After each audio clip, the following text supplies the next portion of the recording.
So, starting out as we always do, we'll take a quick look back at the week that was, 4 days of trading, first week of the year, and started out a little bit rocky for the bulls. Obviously, we had a big run up in November and December, just week after week of gains. So, I think as we got into the new year here, I think there was a lot of profit taking after that nice big run. And the other thing that happened is we got employment data during that week, and employment was actually pretty strong, stronger than people expected. Wage growth, stronger than expected.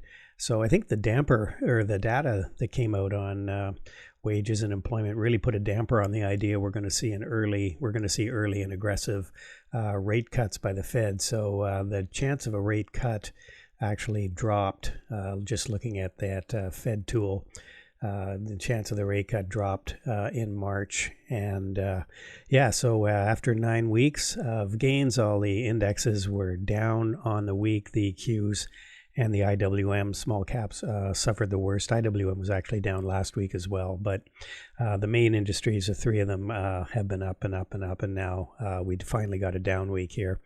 Nothing goes up forever. So the strengths and weaknesses: utilities, healthcare, biggest gainers on the week, and technology, obviously the biggest loser with the Qs dropping 3%.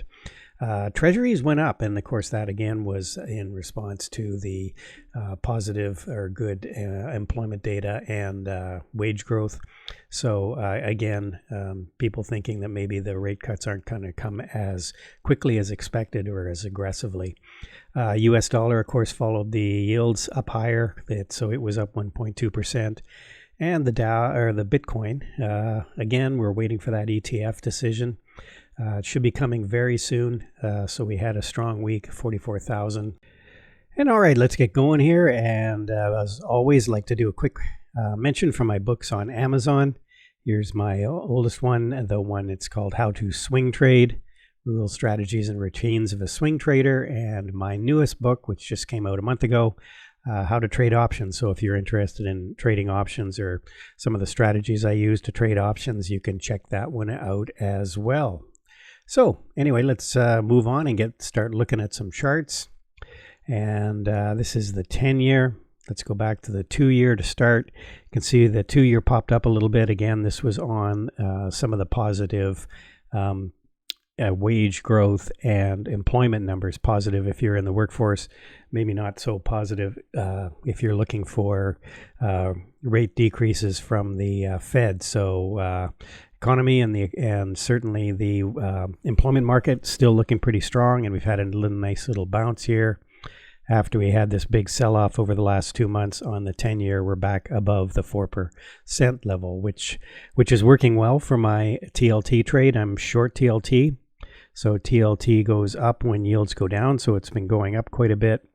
And I kind of got a feeling it was really getting extended and overly optimistic for these yields to come down this much, and that's why I shorted the 102s TLTs, and it'll expire in another 2 weeks, and should be able to collect all that premium. It's already way down, and I could even cover it now, I suppose. So that TLT trade worked out quite well. Transports, again, we had this big sell-off after the big run-up we had over in November and December. Kind of a double top pattern here, and really a pretty strong pullback. We even filled this gap and have gone down lower. We seem to be kind of into an area where we seem to be wanting to bottom, which is what I'm kind of thinking about all these indexes here. Again, down on the week, but we're back into an area where there should be some support here. You can see it bounced here a little bit before it dropped. But again, this area here, probably an area of support, and maybe we're back into that area of support. The Dow, again, a bit of a sell-off. Has actually performed better than the other indexes. Again, we had this really nice run up through November and December. But you can see we are kind of rolling over here on the stochastics.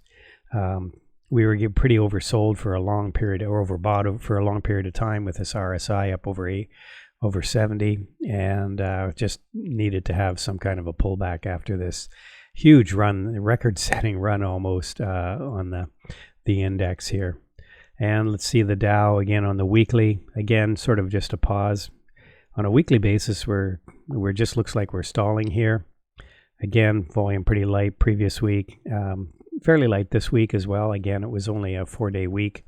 So it'll be interesting once we get into a normal trading week next week, what happens.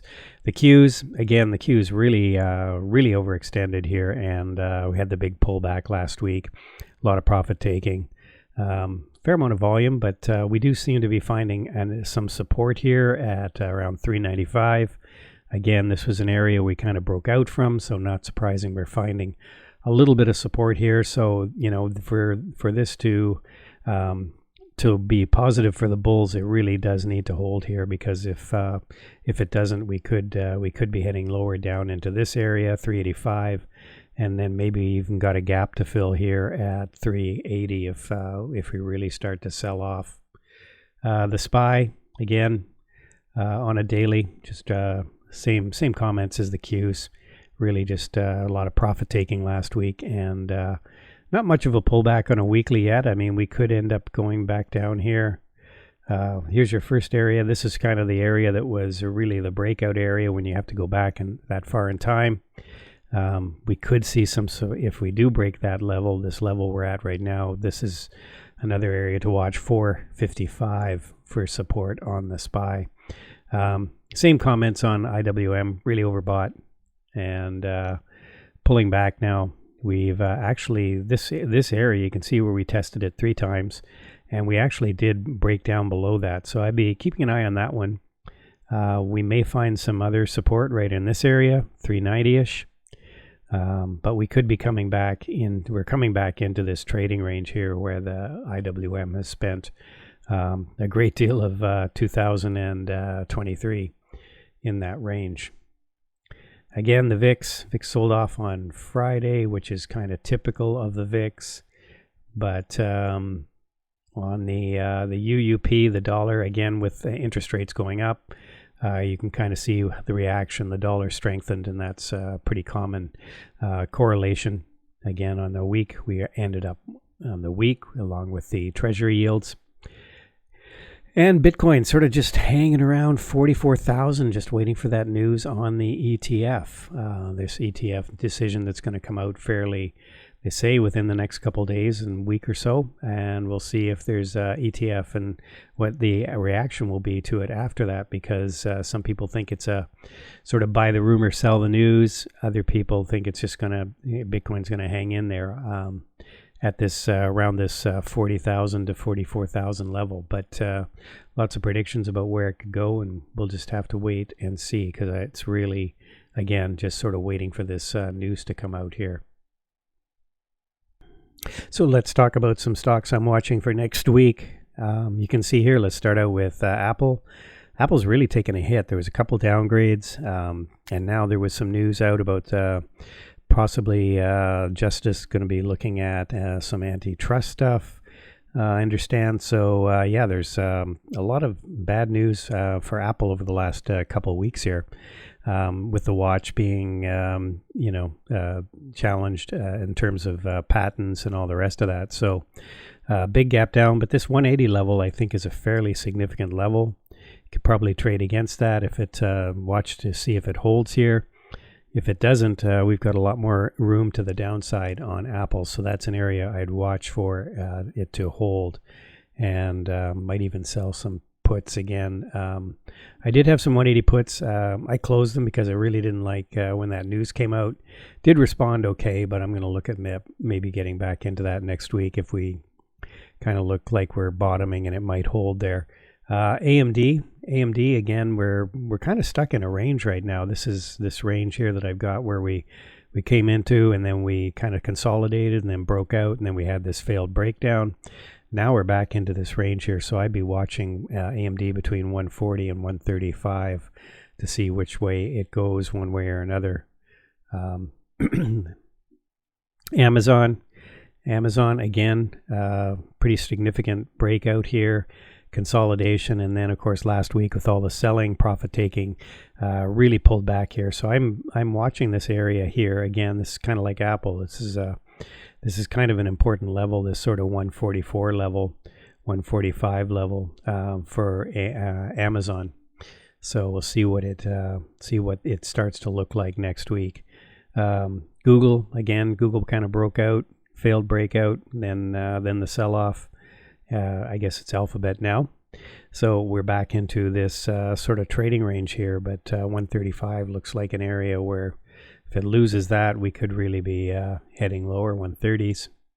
Meta's actually held up fairly well here. Just waiting for this to update. It's taking its time. Sorry about that. We had a little bit of a glitch there on charts, but we're back now, and seems to be working. As I was going to look at Meta here, you can see here we came back to retest this area that was prior resistance, and Meta had actually not a bad end of week despite the way the markets ended. So I always like to watch for these bit of anomalies. So it looks like 340 is a pretty solid area for Meta to stay above, and it certainly is reasonably priced. Here's something I'm watching here. Just picked up in a scan. It's Paramount. Kind of interested in this one. It's one of these streaming companies, or it's in the streaming business, and it looks like they kind of broke out here and pulled back pretty significantly. I think they're going to be in play actually, and as long as it kind of holds this 14 level, which is kind of prior levels of support and resistance, where we broke out from, I kind of think it might be an interesting play for 2024 as a swing trade. Here's another one that I was looking at, picked up on a scan, Science Applications. Looks like it had a big move after its earnings report, really pulled back significantly here. Pretty reasonably priced, and this is an area where I would look for, this is prior resistance, and now it's become support. So as long as it holds this 122 level, it could start to move back up here. TLT, again, this was my play where I thought that the yields dropping was really overdone, and sold the 102s up here, and that's essentially put me short of this product, which is the 20-year Treasury bond. So bonds go down when yields go up. So we had a rising yield last week, so the bonds went down, and my 102 calls that I'm short are well in the money, and probably at about 90. They're probably down about 90%. So very happy with those. And you can see here Tesla again. We're kind of in a bit of a range here. Tried to break out through this 260 level, same as last time. Kind of couldn't do it, and now we're back down into this range. So I'm looking at kind of 230 as an area where there'll probably be some support with Tesla. Verizon's been on a tear, and you'll notice this is a weekly chart, not a daily. It's right up into an area of prior resistance, so I'd be watching for some resistance here, but I think it's got it's got more room to grow here.